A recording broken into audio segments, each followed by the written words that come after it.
up, everybody? It's your girl CC with Where It Begins Magazine, and my co-host is out today, but we do have a special guest, and I'm gonna let her introduce herself of who she is, what she does, and where she's from. Hello, everybody. My name is Denise Carson. I am a purpose nerd, what I call myself, which means that I chase purpose, not paper. I connect to why I'm on earth, and that's my only mission to move forth. So while I deal with everyday things and everyday heartbreaks and everyday triumphs and everyday applauses, I always remember why I'm on earth. So my name is Denise Carson. I'm a purpose nerd. I'm an author, speaker, and producer, and it's just an entity of what I have to do on earth in order to get the mission done. Oh, wow. Okay. All right. Well, what is your purpose? What is your definition of, what your purpose is? I believe that purpose is a being, not a quite a talent. I believe that passion is talent, purpose is a being. So when people ask me what my purpose is, I believe that it has the power of helping people through the cocoon, which is the power of darkness. How dark I went when I lost my mom and my grandmother created some scenarios and relationships and outcomes in my life that I realized was due to me being in the cocoon. But if I knew what darkness do to people, which is grow wings and grow trees and grow flowers and grow human beings, I would have never misused darkness. I would have used it for its benefit, because darkness is meant to build. So I truly believe that my purpose on earth is to help people understand the cocoon while they're in it, so they won't be fearful to gain their wings. Okay. Do you offer certain programs or anything? What do you offer to people to help them to find their purpose and to help them in their life lessons? I actually took the route of what I already do for a living, which is entertainment. So I created my own show where I was obedient to birth the show Transformational Experience, which is a transformational experience of my light versus shadow. And I have an immersive interview where I have my shadow, which is my dark side, on an LED screen all around the theater. And I have my light self in person in all white, who is talking to me, because your biggest challenge is yourself. And once you overcome the power of yourself, nobody else has power over you. So it allows you to be a different type of being versus the being you was boxed in to be. So I didn't go the route of life coaches and pastors, and I didn't go that route. I went to the dark people, and I went to where they were, because I say that the healed people don't need the doctor, the sick people do. And unfortunately, they're not coming to us. We got to go to them. So I took my gift to the world in the sense of making it more of a secular thing, where people felt more connected to me versus just a tangible piece of an ego who was trying to put out this perfect facade. But I'm very well imperfect. I just know that God has my back. And in the midst of God having my back, it gives me the power of grace and mercy. So I just really let people meet me personally, which is you can meet me on my shows, The Transformational Experience, because I do take that out on tour. It will be coming back next year, January 14th, because I wanted people to have a personal experience for me. I'm not here for your money. I'm here for your healing. And I heal publicly in hopes to teach others what to start privately. Oh, awesome. Amen. Amen to that. Oh, that's a lot. That's a lot. But I want to get into your book. I'm a bookworm. So let's talk about your book and the motivation behind it. My book, Confront Your Shadow, is actually a book that was birthed in darkness. When I read it, I was scared to read it for years, believe it or not. And my mentor says, it's the thing about authors is that they write books to sell. They don't write books to feel good. So if you wrote your book to heal, you would have a different effect on worrying about how many outcomes and people that it get to. So I transitioned myself, and I wrote a book in darkness, and I asked myself questions in darkness that will help me recognize my light. Some questions like, who are you?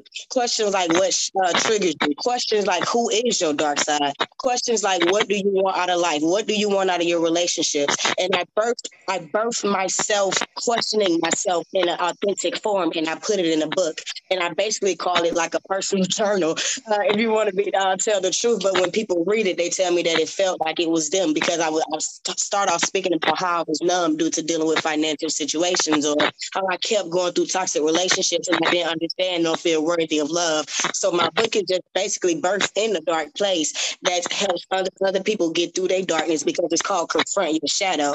And the only way you can confront your darkness is to look yourself in the mirror. So I had to look in the mirror in my own book and realize that half the things that are holding me back is inside of me. So my book is is like a self-help book, but it's full of questions that you should ask yourself so you can understand what you desire in life. Things like, what are your affirmations? Things like, what are your triggers? Things like, what is holding you back? And all of these questions are chapters in the book. So when you read it, you think more like you, like, dang, what are my triggers? What is holding me back? What am I afraid of? Why do I keep attracting toxic relationships? Why do I feel like I'm not worthy of this? And once you see that half the reason why it's not showing up in your universe is because of something you're doing, you tend to transform your mind so you can transform your reality. But it all starts with you. There's a power in checking yourself. I love that. I love that. Or where can we get the book at? You can get the book on all platforms by the grace of God. My book is on Barnes and Noble platforms. You go to Amazon, of course. Well, many people birthday books. It is at Amazon. I do have it at a couple of bookstores, but it's down in Atlanta, Georgia, where you can get the tangible book itself. It's called Goodreads Books. I also have my book online in Borders, Walmart.com. So if you put in the title "Confront Your Shadow" by Denise Carson, I am blessed to be on many platforms that you can find me digitally. But if you want the paperback, you would have to go through different type of outcomes. Like, I think Amazon has the paperback, and I'm pretty sure Walmart has the paperback, but many people are delivering the ebook version. But there is a paperback, so you can touch it and feel it. Okay, awesome. I'm gonna have to check it out because I'm a bookworm and I love to, I like positivity books and self-help books because I want to keep that with with everything going on in the world. I want to keep that mindset. So yes, ma'am. But can we talk about your film that you're working on, or no? Well, I actually am a television producer by work. So when I say that I work television or I'm producing something, I was currently just on a History Channel show where it was a show about different type of transitionings of the cars. But what I do for myself is usually just I call it the investor for my purpose, which is they basically pay for me to do my show.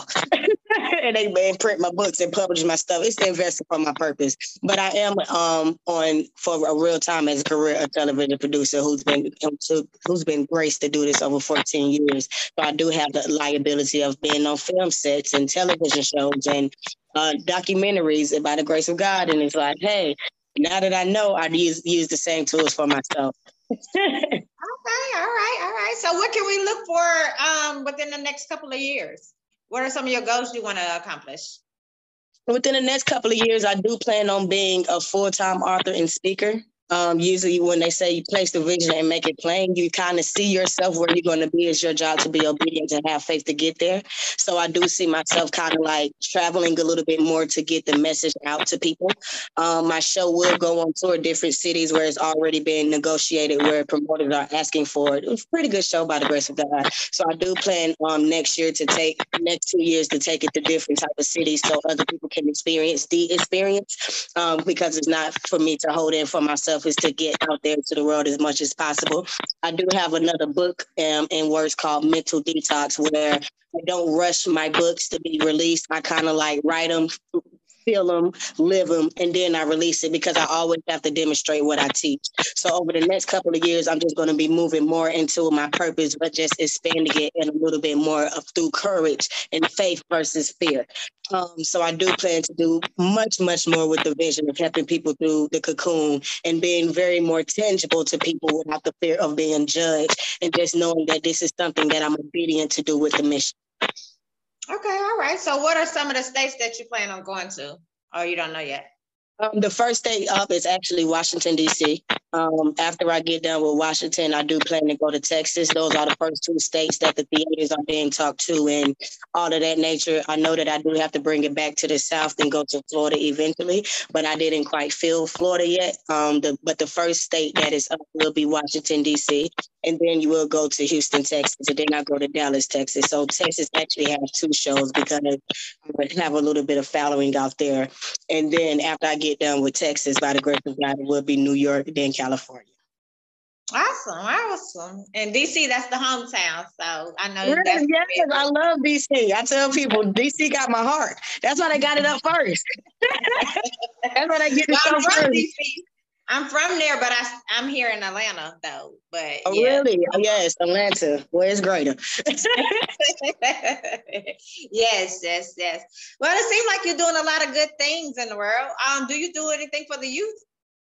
Yes, ma'am. I am actually. I work with a nonprofit organization over years. Many nonprofit organizations that work with kids. I will go in and mentor and/or give them the power of what I gave the industry. Like, say if they're doing a theater, a stage production, or they want to learn how to play with television, I usually take my gift of learning what I learned in the entertainment world and bringing it out to the kids to show them that it is possible that you could be something outside of a rapper or, a basketball player. Like, if you want to use your creation and be creative, there are areas in finances that will help you do that. So I'm very, very in tune with the kids. I'm very well connected with the nonprofit organizations. Go to schools very normally, because if somebody would have caught me when I was a kid, when the trauma actually starts, it wouldn't have been as powerful when I was an adult. So I have a strong heart for kids and stopping things at the beginning versus allowing them to soar to the end. So I work a lot with kids, because that's when trauma starts, is when you're young. And when you don't, since you don't have nobody to talk to, you grow up as an adult and learning stuff that you didn't even know you had in you. So I have a strong heart for kids. Awesome. Well, what do you do on your free time? Because it seems like you have so many things that's going on, but what do you do on your free time? Do you have any hobbies? If I can say, I rarely watch TV, but if I do watch TV, I find me a good series to binge watch. Because I make TV, so it's kind of hard to do that. But a hobby, if I had to be perfectly honest with you, is literally walking apart and getting close to trees and nature and quieting the power of my mind. Anytime I can quiet my mind, because I move so much and I have so much to do and I have so much to be available to for others, I like to be as still as possible. So I literally can sit in a room of darkness for a whole hour or so. And it's not because I'm depressed, it's because I want to recalibrate. So my hobby is really being still. And I know it sounds weird, but I learned to be still versus move so much, because the stillness is when I get to create. So my biggest hobby is something that allows my mind not to move. It can be something as simple as a massage or meditation or going to the park, but anything that doesn't require thinking. If I have to be perfectly honest with you. Drawing, painting, I love all of that stuff that makes time stop for me, and I'm just present in the moment, and I don't have to worry about anything else. Okay, all right. Well, that's good. That's good. Because I was like, woo, all the stuff that you got going on, you don't have time for yourself. Yes, that self-care is real. Self-care is real. Yes. But because you do a lot of healing, what is 3 tips that you could give us right now to someone that you would, just giving tips to someone that's going through the healing process? I call it the 3 stages of transformation. It's kind of like a racer. On your mark, get set, go. So I actually have 3 stages of healing. If you look at a racer, on your mark, they first stance, they kind of have their head down and they're getting prepared for the race. And I say your first step is unlearning. Unlearning, trust, and believe. On your mark, get set, go. On your mark, you have to unlearn everything that you taught yourself as a kid, that you are not good enough, that you're not worthy of love, that you're always a failure, or whatever you taught yourself in the midst of darkness that your dark stuff had created. Many times in darkness, it creates thoughts that live with us, thoughts that then this is always going to happen to you, or you will never be worthy of anything great. And those type of thoughts tend to linger longer than they're supposed to. So on the first step of healing, you have to unlearn that you have to learn that those are not true thoughts. And you have to stand on your I am. Your I am, which is something as simple as I am powerful, I am abundant, I am prosperous, I am worthy, I am worth it, I am adored. And your I am shifts your dark thinking, but you have to unlearn the things that you have lied to yourself about so many years. But that's the first step, which is unlearn. You have to unlearn all the lies you told yourself that is holding you back. On your mark. I say on your mark, if you look at the racer, their head is down and they're humble. And you have to be in a humble position, in a willing position to check yourself. It takes a lot to know that it's half the things that's happening to you is your fault and your thoughts.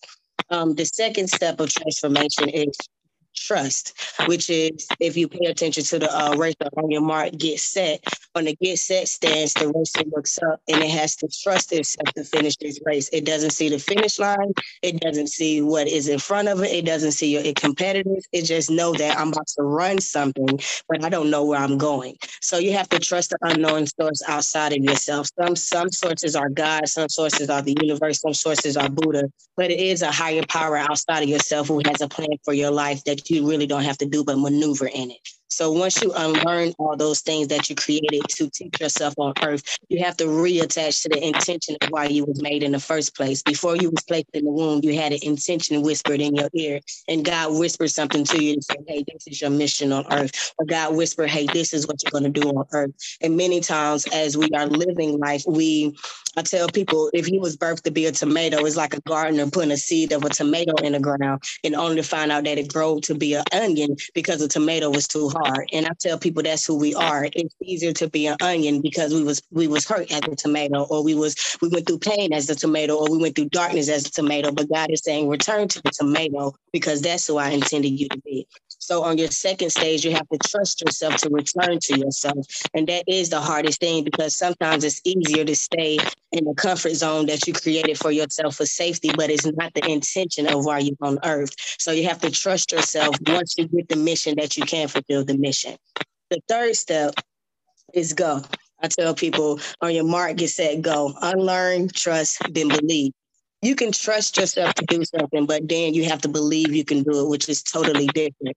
I think the most powerful statement I just received today from an Uber driver, he said, Jesus didn't try to be the light. He said, I am the light. So you can believe, you can trust that you are the light, but once you believe it, and this knowing your whole universe shift, it's kind of like this confidence that people call cocky, but it's not coming from a place of cockiness. It's coming from a place of confidence, because you know this is what you're here to do. You know this is your mission. You know you're not perfect, so nobody can use nothing against you. It's such a power in your I am that when you move forth and you'll go and you believe that you whatever you're going to set your mind to will happen, you'll be surprised how the universe starts to apply to and say, oh, we're going to make that happen.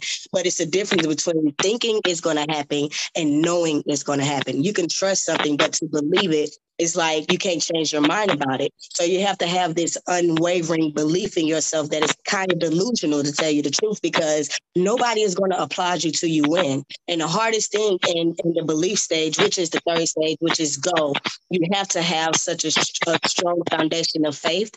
You have to have a strong foundation of boundaries. You have to have a strong foundation of I am and speaking up. And we wasn't taught that. We was taught to accept. We was taught to hold our head down. We was taught to make peace. We was taught to not do this. It might not look good. We was taught to protect our ego. But we are living in three different spirits, which is ego, shadow, self. I tell people your ego is the onion. Your shadow know you the tomato, and your self is sitting there like, I just can't wait till they return to the front. So so it's weird, but it's a process of healing. It is not. Nobody has ever healed. Transformation is an everyday evolutionary process. Once you knocked out one area, it's going to be a whole nother area to unlock. You just got to be willing to unlock it. But the 3 steps of transformation, every area take the same step. You can't be good in finances and not good in relationships. You can't be good in relationships but not good in your self-care, because it's mind, body, and spirit. So mind, body, and spirit, all 3 of them take the same level of transformational steps. But on your mark, get set, go. Once you pay attention to the racer, now you can think, trust, unlearn, trust, and believe. And that's how you get to your next step in life. Woo, that was deep. You very empowering. Look, I was sitting here, all I could think of is, wow, she is great at, speaking, like doing women empowerment and things like that. When I'm listening to you, that's women empowerment. Well, it's empowering for everybody, but that's the first thing that came to mind, like, wow, she's deep. It's and then you break it down into sections like, oh, that's deep. That's really deep. So thank you. No, thank you. I needed them words. I'm sitting here all into it like, oh wow.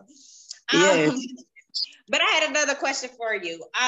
What helped you heal? What helped you to actually, because you said you was in a toxic relationship, you had some trauma going on, you had all this stuff going on, but what helped you to start your healing process? I got fed up with repeating cycles that I knew was my fault. I was hanging out with the wrong crowd, and I'm picking up substances. I often tell people, in darkness, I picked up the alcohol and I picked up the substance of the marijuana. And I knew what my thoughts was doing to me. And once you keep that, it's a very strong statement when it says that there's warning before destruction. We don't have a God who is a punisher. We have a God who is a teacher, but he's going to keep sending the lessons until you learn it. So I had to get to a breaking point of repeating some things that I knew I didn't deserve in my universe. And unfortunately, some of those things for people are death, termination, breakup, anything that causes you to go dark. You have to understand that was just supposed to be for a lesson. I wasn't supposed to stay there. So it took me about 14 years to say yes to healing. I did have some tools and some teachers who would tell me, hey, Denise, you have the power, or it's something inside of you. But it wasn't until I believed in my own power that it shifted. My healing started with me being fed up with myself. And that's why I'm so powerful with recognizing my dark side, because I had to have a full conversation with myself and my dark side and tell either myself that, hey, no, that's a lie, or no, that's the truth. Hey, that little girl ain't never going to be loved. Nah, Shadow, be quiet. Or that little girl ain't never going to be enough. Nah, Shadow, be quiet. So I literally had to be bipolar to heal. And I had to willingly bipolar because everybody have two sides of them. So I had to willingly have a dark side and willingly have a light. And darkness can't drive out darkness, only light can. So I had to it takes courage to be the light too. So I had to have courage to choose a positive outcome for my life versus the outcome that I convinced myself that I needed, because it wasn't intended for my life. I just became comfortable in it. So my healing really came from me. It was a breaking point in me. It wasn't anybody who came and called me out my name or made me feel bad. No, I just literally got tired of me. And I just knew that it was something bigger for me. And I wanted to figure out what that bigger was. So I started to study things, and I started to study different philosophers. And I stepped outside of religion, and I wanted to know God outside of what the religion has taught me. I want to know this guy as a father. So I had to literally go back and unlearn everything I learned in the church and unlearn what pastors have told me, not beating down religion, but it is some things that held me back due to the belief that I believed I was in trouble for a lot of things when he was just trying to teach you. So if you feel like you are being condemned and the bad things that's going on in your life is on purpose, you tend to just stay there versus you knowing that, versus me shifting it to say, oh, God's just trying to get my attention. What he trying to say to me now versus, oh, God, bad things always happen to me. If I say bad things always happen to me, then bad things are always going to happen to me. If I put out an energy of positivity, then positivity will land. So the only thing that really healed me is seeing the benefits of my healing. Once I saw me change and my mentality change, even my look, it was at one point that I love to wear hats. I love to wear baggy clothes. I love to do this, but now that disgusts me. So I gave myself grace because I'm like, oh, wow, the caterpillar shedded 5 times in the cocoon. So I'm thinking I'm going to be perfect on my first half of healing. And he said, God, like, oh, you got a lot more to work on. So I had to willingly be imperfect. I had to willingly be imperfect and give myself grace for my imperfections, but every day applaud myself for my growth.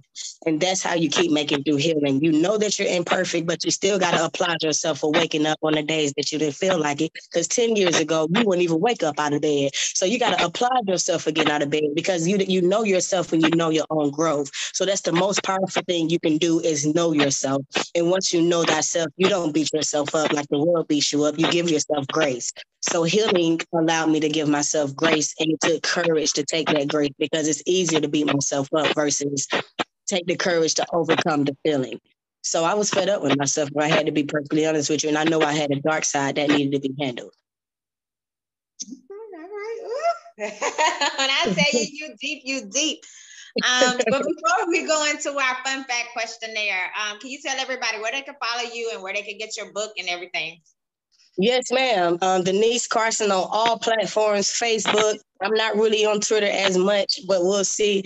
And Denise Carson 08 on TikTok. But my Instagram handle, which is I am most famous for, is, because I go viral a lot on there, is Prosperous Hustler, which is basically hustling got me in the door, but humility kept me in it. So I couldn't, I tell people it takes humility to, move to the next level. So I call myself the Prosperous Hustler because I always believed in my prosperity, no matter what my bank account looked like. And my book is on the platforms: Amazon, Barnes and Nobles, Walmart, Borders. If you go to any of them.com and you put in Confront Your Shadow by Denise Carson, you will see the book pop up. And I have it at a very low price due to the holidays. And I'm not doing it for money. I'm doing this for healing. So it's the people who need the book probably can't afford the book, and that's how I'm looking at it. So I'm like, there's no reason for me to do this to get rich. when the goal is to make somebody else rich. Amen. Amen. Amen. I love it. I love it. So we got deep. So now we're going to get the fun questions out of the way. So, okay. So I always like to ask all my interviews this. I don't know why, but I get different answers. And it's like one of my favorite questions. So I'm going to go with it. So if you could change places with one person for one day, who would it be and why did you choose that person? Iyanla Vanzant. Okay. Iyanla Vanzant, the fixer, is actually one person who gave me the wisdom to go forth to fix my own life. The reason why I would switch with her because she's the model of who I want to be on earth. So I would love to experience the life in front hand versus me looking at it, admiring it, and saying, "Oh, I can do that." So if I had to be very honest with you, it'd be Iyanla Vanzant who made it her mission to fix people imperfectly, very open, and got daggers thrown at her, but she still wake up and try to fulfill her mission to help people through and fix their lives. So I would literally change a day with her because I tend to want to do the same thing with my own purpose, which is I don't plan to be perfect, but if somebody come to me in darkness, I do have tools to share with them and help them through it. You got to be obedient to do that every single day. We say I'm going to do that. All right. So the next question is, my last question is, if you were stuck on a deserted island and you could only have three things, what three things would you have? A book. No. Honestly, if I have to re-answer that, it'd probably be pen so I can birth what's inside of me. Some water so I can survive. And for the third thing, I'm stuck on the island. Let me be real. Would I bring my cell phone or can it come? No. Because I need to stay connected to the world, child. I can't be just out there in the streets being stranded. No, but for real. A pen, some water, and probably my cell phone. Okay. All right. Ain't nothing wrong with that at all. Hey, make you think. Stay connected to family and friends. Keep me sane. Hopefully, hey, you could get some internet. I hope I got a signal out here. Y'all got me out here in this deserted island. You know what I'm saying? But that's my truth. That's my truth. All right. Is there anything that you want to share before we get off? No, I want to thank you for the opportunity. I know it took a minute for us to get linked up, so I thought that it was more a destined assignment than something that I had to just say, all right, girl, whenever. I was like, oh, we keep missing each other. That means we got to talk. And that's how I felt about it. I'm like, that means the conversation need to be had. So thank you for your patience. And then I want to say thank you. Thank you for coming on my platform. And thanks for being here. Keep on empowering women. Keep on empowering everybody. Keep doing what you do because we all need that. We need that positivity. We need people to heal us. We need to hear those things that you're not as scared to say. So, a lot of people are scared to actually talk about different things that's going on in their life. So definitely keep on your journey, And you got a fan here, so I'll be following you because when you come to Atlanta, let me know. And I have a women's group. The show is in Atlanta first. The show is in Atlanta first, so I'll make sure that I send you the calendar. January 4th. The one on January 14th is in Atlanta at the Epicenter. Yes, so the first one, the opening of the year is on January 14th, which is Georgia, and then we move on. Georgia always get the show first.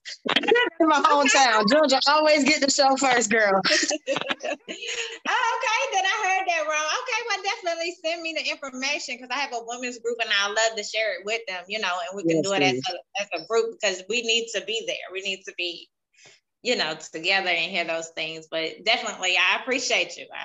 You are much appreciated. And let's stay in touch, even through email. We don't got it. Girl, we friends now. It's over with. Yeah, I'm gonna go ahead. I'm gonna go follow you and everything. But I appreciate you, really. I mean, this conversation, it was really deep. It was much needed. You gave me advice and dropped gems, and I'm all into it because I'm all about self-empowerment and self-love and just trying to stay positive and with everything going on in the world. So I needed to hear that. I appreciate you. I appreciate it. Thank you. All right. Well, have a happy Wednesday. Be blessed and continue your journey over there. And go ahead and go back to work because I know you're busy. You have a better one, my love. Be blessed, okay? All right. Have a good one.